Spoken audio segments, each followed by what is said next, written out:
You'll have to bear with me today. My voice is sort of slipping away from me. So, one of the Secretary Mattis's top priorities is strengthening alliances and building new partnerships.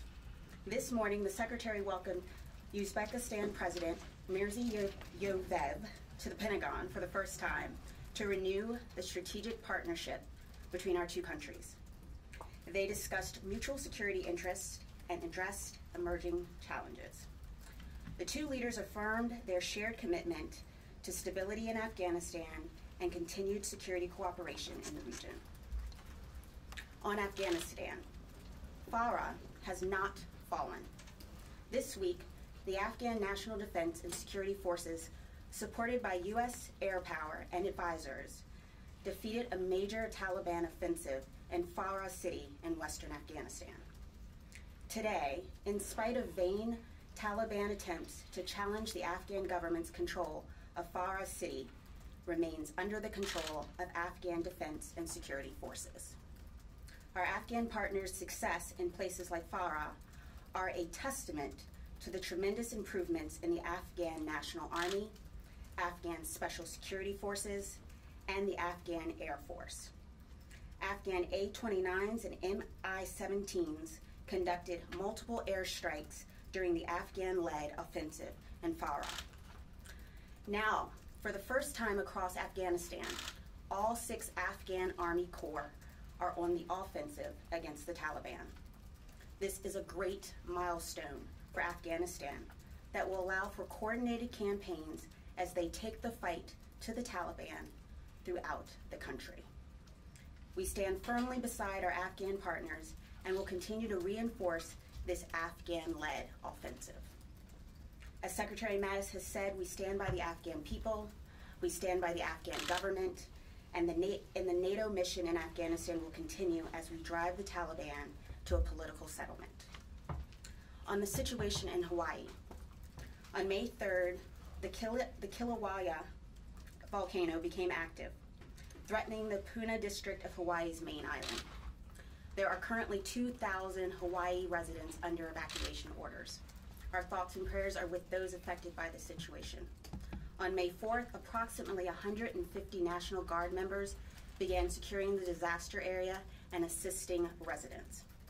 These National Guard members are assisting with the traffic control and evacuation procedures, fire prevention, air quality test, and providing support to local law enforcement.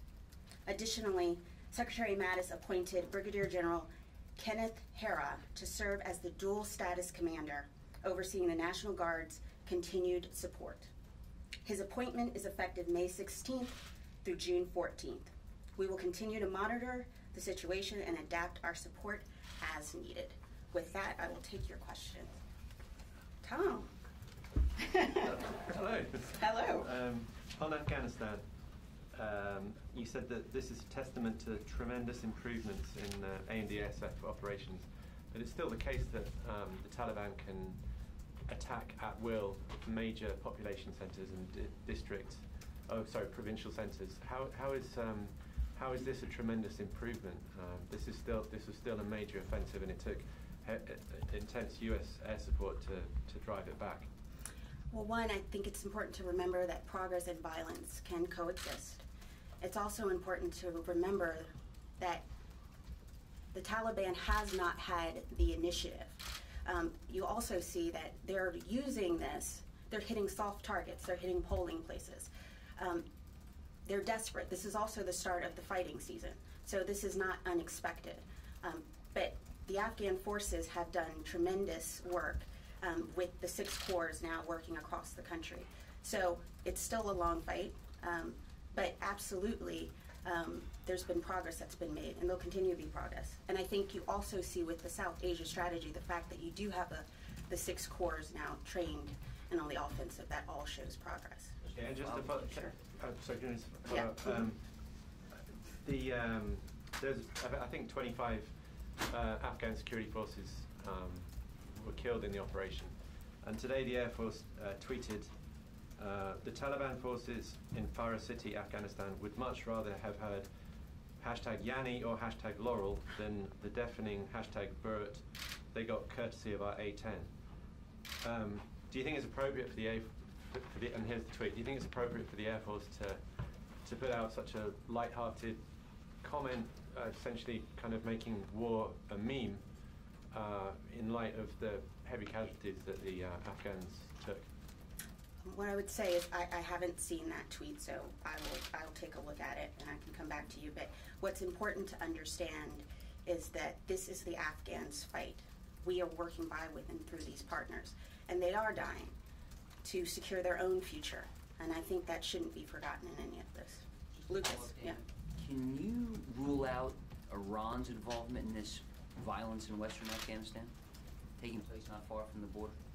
I don't think you can ever rule out how much Iran interferes throughout this region. Iran remains the most destabilizing factor in the Middle East. So, no, I don't think you can ever rule out their mischief. And do you have any indications that Iranian forces or intelligence agents did play a role in this specific attacks in Farah? I don't have any specific details. Tara. Different topic.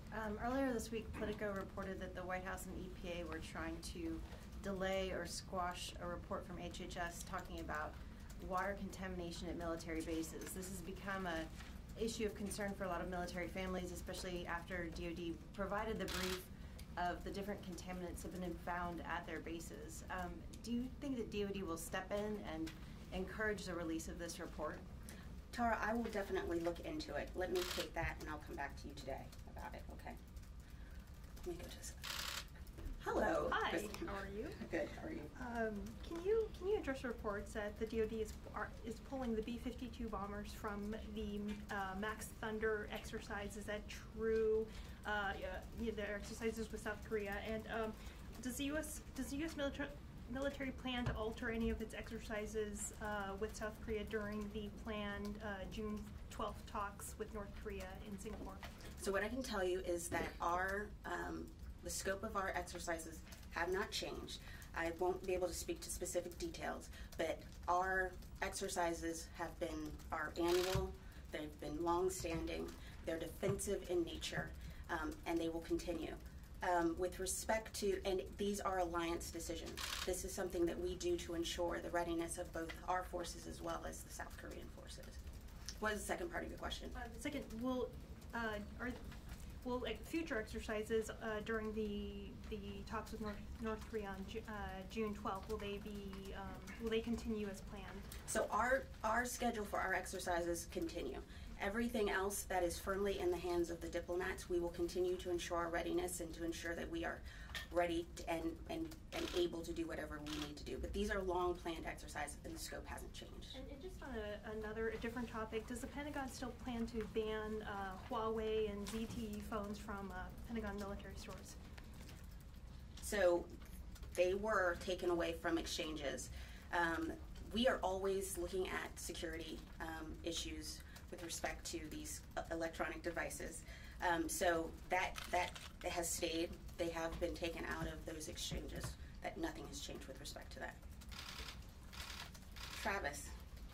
Yes, can you confirm that the administration is interested in housing immigrant children at U.S. military bases in the South? And can you clarify what the U.S. military's role would be if such an agreement like that is reached? So right now, HHS is conducting a site survey. Right now, they are in the lead. No requests have been made to us at this point, so no decisions have been made. And what would the DoD role be? Again, we need to wait for whatever the results of their site survey is, and we'll work with them to figure out a way forward. But right now, we don't have any more details than that. Just want to follow. Sure. If it's military facilities, why would HHS be in the lead? Why wouldn't DoD be weighing in pretty aggressively on this? So HHS is in the lead because they would ultimately have responsibilities for these children that would be detained. So they have the lead with respect to across the government and looking at facilities. So we are a part of that, and at this time we haven't gotten any requests. This is an initial survey, and so those are all the details I have at the moment. Can you confirm the bases, the 4 bases in Texas and Arkansas that are being looked at by HHS? I cannot. We don't. It's an initial survey. And again, I want to emphasize this is going on across the government. When you say they are conducting a site survey, the survey is of which sites? It's an initial site survey. It includes other facilities. I can't get into the details. And again, we haven't been asked. So this is an initial survey. We haven't been asked about any particular site. Surely they'd have to ask you to come onto Yeah. military property. I have no details about which sites they're looking at. I only know that HHS is looking, and they're conducting a site throughout the U.S. government. But you said that they would be the lead because they would be responsible for these children. It means that they would work inside the military base? The way I understand it is that they are looking at facilities across the U.S. government, to include the Department of Defense. They will identify facilities, and if they decide that those are facilities that they can use, then they would talk to the agency responsible. They would be the lead with respect to those properties, but obviously we will work with them. But they are responsible for the care, they're responsible for identifying sites. That's all the details that I have. Goyle. Thank you, Madam. 2 questions, please. As far as the attacks, ongoing attacks in Afghanistan are concerned, who is behind? Somebody must be financing. That's what the Afghani people are saying, that nobody's answering them, and they are still living in dark, that somebody is financing all these terrorists or ISILs or whatever, Talibans. Well, you know that, I mean, one of the key things that General Nicholson has changed is how much he's going after revenue streams. I mean, many of the strikes have been, and very successfully, going after counter financing. So this is being financed, but we're looking at that aggressively. And so that's something that's been different and more aggressive with General Nicholson. So we'll continue to pursue that to ensure that we do cut off also the sources of finance for this terror. Well, one thing is bothering them that for a long time, not only the people of Afghanistan, but also the president and other officials in Pakistan, in Afghanistan, they have been saying that Pakistan is behind all those strikes. Is U.S. listening them all this over the years? We believe that Pakistan can certainly do more with respect to regional security. It can certainly do more with respect to security within Afghanistan. And we would look to them and hope that they would both help, because they are both victims of terrorism and they've also sponsored terrorism. So we look to Pakistan to create more opportunities to secure the region. And second, as far as terrorism in India is concerned, it was surprising that now the former Prime Minister of Pakistan, Mr. Nawaz Sharif, on television, he made his assertion that Pakistan was behind all those attacks against India, in Mumbai attacks, and it was also revealed earlier by former President, Mr. The Pakistan former president, and he said that Pakistan was always supporting terrorism against India. Now, where do we stand now? Because high officials, president and the prime minister, of course, formers, now they are claiming that Pakistan is supporting terrorism against India. Again, this is an inflection point for Pakistan. Pakistan has decisions to make, and we hope that they will be a partner in safeguarding the region. Thank you. Way in the back. I wanted to ask, has there been any contact between Secretary Mattis and his counterparts in Israel after last week's airstrikes? And what level of support or coordination did the Pentagon provide, whether logistics or intelligence, to the Israelis prior to those airstrikes? The Secretary is in regular contact often with his counterparts around the world. With respect to any help, we did not participate. This was an Israeli-led strike. It was an Israeli-led strike last week. Right here in the middle. Thank you very much. Tuna Sami from Turkish Radio Television. I have 2 questions on Syria. First of all, the U.S. is arming YPG or SDF and training them to fight against ISIS.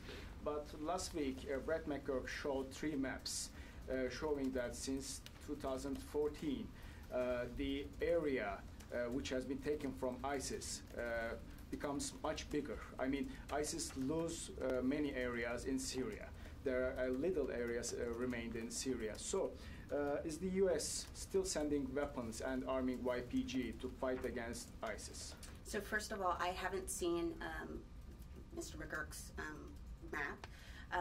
What I can tell you is that we are working by with and through the SDF, the Syrian Democratic Forces.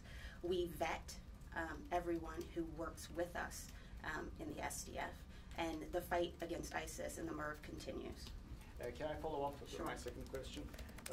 SDF or YPG is the Syrian branch of PKK, which is a U.S. designated terrorist organization. So can YPG or SDF be a reasonable solution to fight against ISIS?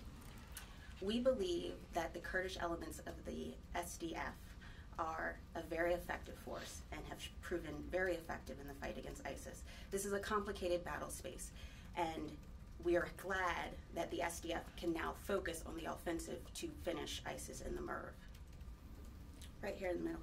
Hi, Lara Seligman with Aviation Week. Can you give us an update on when we can expect to see the results of the missile defense review? It is still in review, but I anticipate it should be coming in the next few weeks. Why, if I can follow up, what is the holdup? It's just a matter of, it's in process. I mean, one thing that the Secretary reviews the reports that come out of this department. And so it's in coordination. We want to make sure we get it right the first time. It's important, missile defense, the future of missile defense. We also, this is a strategy. It's important to ensure that we are showing what we're doing moving forward. We have talked a lot about, over this last year, about our budgets and the investments we need to make. So when we show where we're going and what we need and the investments we need to make, we want to make sure that it's thorough. So I do anticipate it in the next couple of weeks. Jeff. Thank you. The U.S. was able to operate out of an Uzbek air base from 2001 to 2005. Did Secretary Mattis and the President of Uzbekistan discuss the possibility of the U.S. military once again operating from inside Uzbekistan? I can tell you that the Secretary and the President talked about how do we deepen our mill-to-mill relationship. And I can also tell you that talking about initiatives and ways to further bring stability to that region. But was there any discussion specifically about military bases? They talked about how do we continue to deepen that relationship. I won't get into the specifics of their conversation, but the Secretary is heartened by the idea of deepening that mutual cooperation in the region. Kasim. Yeah, to what extent the Secretary is concerned about the tension rising on the Gaza border and the increasing civilian casualties killed by Israeli army there?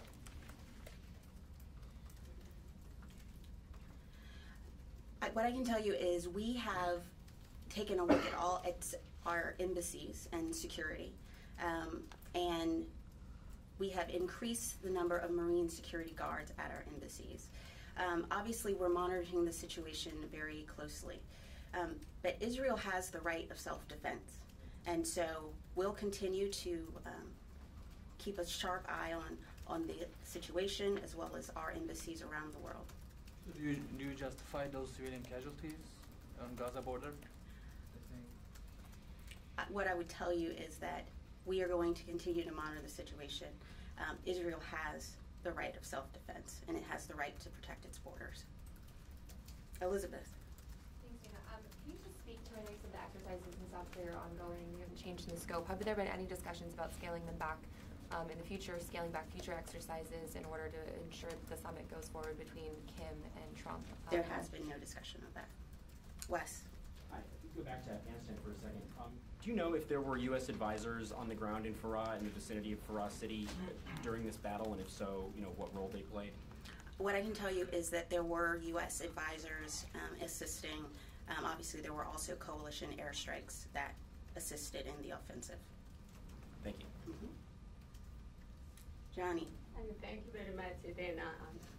On North Korea, do you have any reason why North Korea complain about Max Thunder, exercises in South Korea? Why?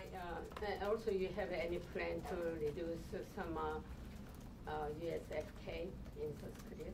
There's been no talk of reducing anything. There's been no talk of changing our scope. Our scope hasn't changed. These are annual exercises. We're very transparent about them. They are defensive in nature, and the scope hasn't changed. This is about the alliance. This is about safeguarding the alliance. This is about ensuring our readiness as an alliance. Yeah, just to follow up on Sure. Kasim's question regarding the additional security at the U.S. embassies. Have the Marines that were requested, are they on station or been deployed as of now, or are they still kind of moving in? And have you received any additional requests for security from any other embassies aside from the ones listed? So we're doing this in coordination with the State Department. These are not additional, so this is not, these are Marine security guards who are deployed, who work on in the wire security at the embassies and consulates. This is not in addition, these are not additional Marines. These are the Marines that are designated to support our embassies and consulates around the world. And have you received, has the department received any requests? We have not, I have not seen any additional requests. These Lucas. guards were sent because of the President's decision to move the U.S. Embassy to Jerusalem, right? It's not because of the situation in Gaza, correct? It is not, it has nothing to do with Gaza. It has to do with just a heightened sense of security and in coordination with the State Department to ensure that we're ready. We're all, but let's be clear, we're always surveying the security and the force protection around our embassies and consulates. And so we continue to be vigilant about that. And on North Korea, is there a plan B in case the summit doesn't happen and you need to do other things? Our position is we want to ensure that our diplomats negotiate from a position of strength. So that is our mission, and we will see what happens. You guys have to have some more questions, clearly.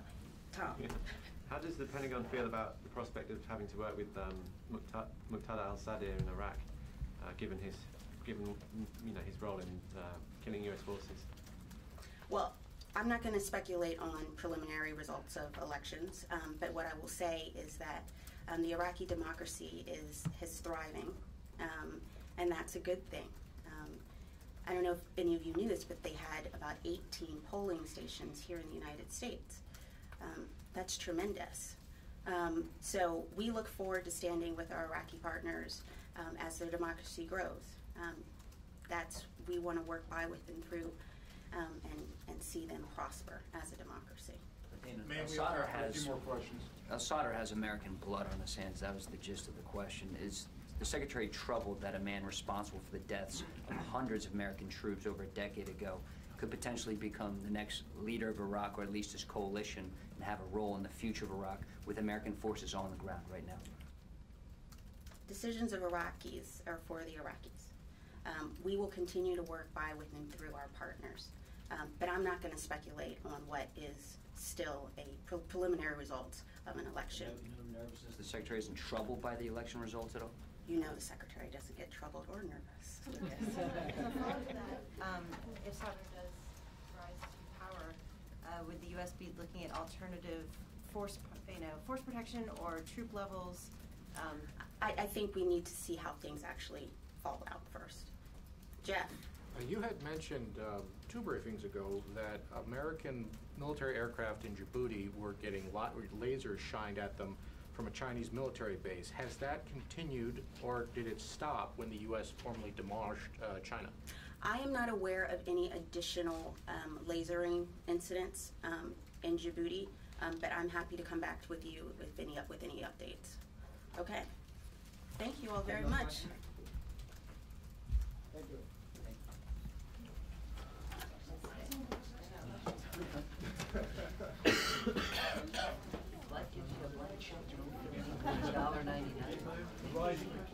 A rising question? Yes, sir. Hey, how are you?